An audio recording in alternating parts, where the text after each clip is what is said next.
I'm Ty with Ducati Monster TailShop.com, and today we're going to chop the tail on a Ducati Monster.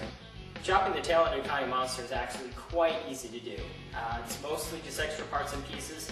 We will make a cut on the frame, but really it's just unbolting a bunch of things and getting to it. The first thing we're going to do is we're going to take off the license plate holder and the fender. 10mm socket takes off most of your parts and pieces. Next thing you're going to do is up underneath here, there's 4 bolts that basically hold everything onto the frame. We're just going to reach up under it, and we're going to undo these. And you'll actually save these because we're going to reuse them when we put it all back together.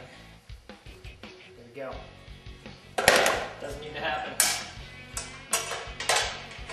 Okay, we're going to grab the seat off real quick. Next is you're going to undo all your wiring. The wiring, you're doing it, just go ahead and take it off. We've got a wiring diagram. The little license plate light up underneath here, what you do is you just pull it back. Just wiggle it, pull it straight back away from the housing, and it just wiggles out. Okay, so we pulled off the harness. We've got everything hanging down below. Next, you just grab this fellow, and there he goes. It lifts right off. Look at that. Now that we've got the fender off, what I did is I put a little bit of tape over the frame, just to the back side of this bracket. What we're going to do is we're going to measure from the bracket back. Now on this side where the lock is, we're actually going to make our cut right just to this side of the lock bracket. And then we'll measure from here back to match this side. Earlier model Monsters, the tail light actually attaches with metal tabs. They're welded on here and here, and you will actually need to cut these off. You'll need to get a little creative with your hacksaw and cut these down. Pre-2000 Monsters also have a cable that loops back through here. When you take this off, you'll just unloop it and coil it up in here. I don't recommend using any sort of power tools because it will spray sparks and leave little bits of metal that can rust, embed them, and you can jack up your fenders. I've seen people use cutters that it just showers sparks down here. You know, if you're going to do that, just make sure you cover up with blankets or something like that. Now, a lot of people get nervous when they pull a hacksaw out for their Monster. It's really not that big a deal. It's just 2 quick cuts. The truth is that it is reversible. We've reversed a couple of these and nobody ever knows the difference. It's nothing permanent. It's something if you don't like, you can always go back to the way it was, but you'll like it. And the people that reversed it, it was more on a dare rather than by preference. So now we're just going to cut it. Okay, next what we're going to do is we're going to take out, with our 10mm drive, we're going to take out these 2 bolts that bolt the mud guard on, and we're just going to slide them out. We actually won't use these again. What we'll do is we will replace them with longer bolts right here.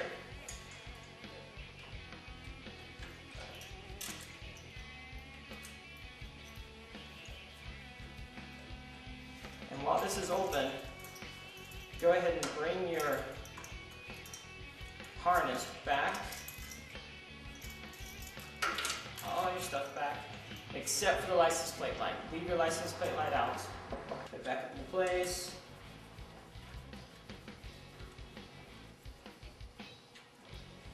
Today we're using a bracket from Ducati Monster TailShop.com. It's a single piece of aluminum bracket. This is the standard size, which allows you to put the license plate light over the license plate. They do have a short tail chop if you have an integrated tail light that shines down. Some people, they'll buy the short bracket and just drill holes up underneath into their tail light to allow the running lights to shine down on the license plate. So in this case, I am going to reuse the tail light, and it just slips over top the bolts that we put in. And I'm going to reuse the nuts that we took off when we removed our fender.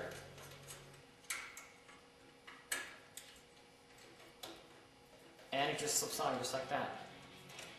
And you center it and bolt it down. Next thing we're going to do is we're going to remove all of our junk off of here. We're going to take off our license plate light, we're going to take off our tube and turn signals, and remove the tail light. Now when you remove the tail light, save these spacers in here. We're actually going to reuse them when we attach this to give us a little bit of pushback up, so it's right level with our seat. So we'll just take those off, pull off our turn signals, and they're pretty easy to remove just with a Allen key.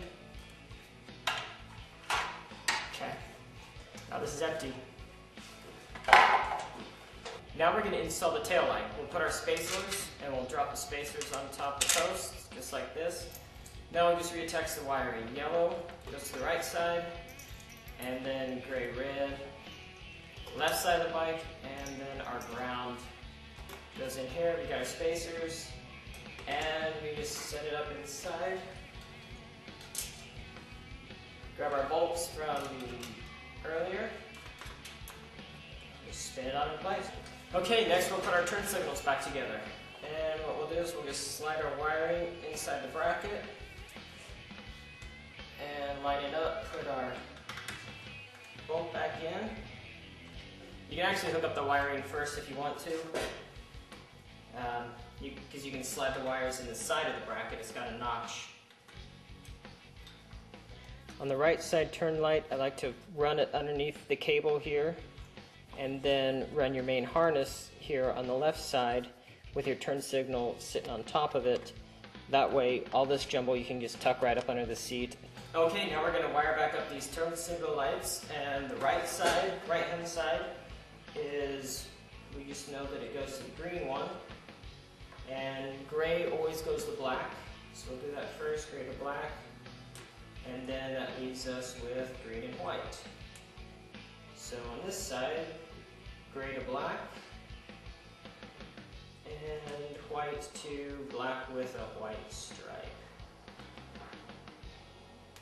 There we go. And then everything's already naturally tucked up underneath. You've got this tucked over on the left-hand side. Everything's clear and out of the way. So now we'll take our tail light, and we'll just tuck it up and stick it here in place.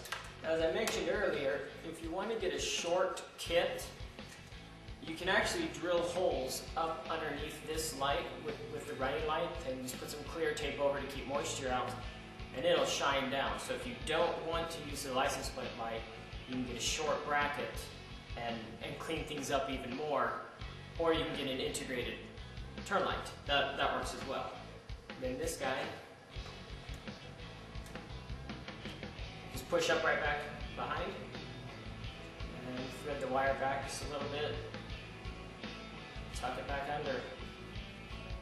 When you put the end caps in, if you put just a little bit of nail polish or some paint on the frame before you pop these caps in, it'll help seal it if you put it in while it's wet. They won't fall in anyways, but people like to feel on the safe side, and it'll also keep it from rusting. So that's a good choice. Next is license plate, and we'll put the seat on.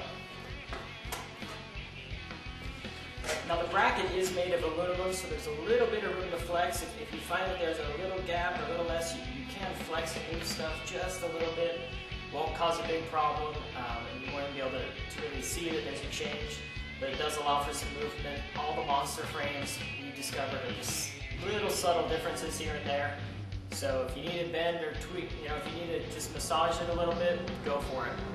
And then make sure that your license plate angle is angled out like this to the tire. You don't want it coming in too close. If you're bigger, if you're a little bit heavier, and you go over a bump, your license plate could catch if it's not on an angle. So this is the perfect angle, and you should be just fine. You can just sit on the bike and have somebody look and make sure that it's not going to hit. Thanks for watching. My name is Ty, and go ahead and go to DucatiMonsterTailChop.com if you'd like to do your own tail chop and clean up that motorcycle.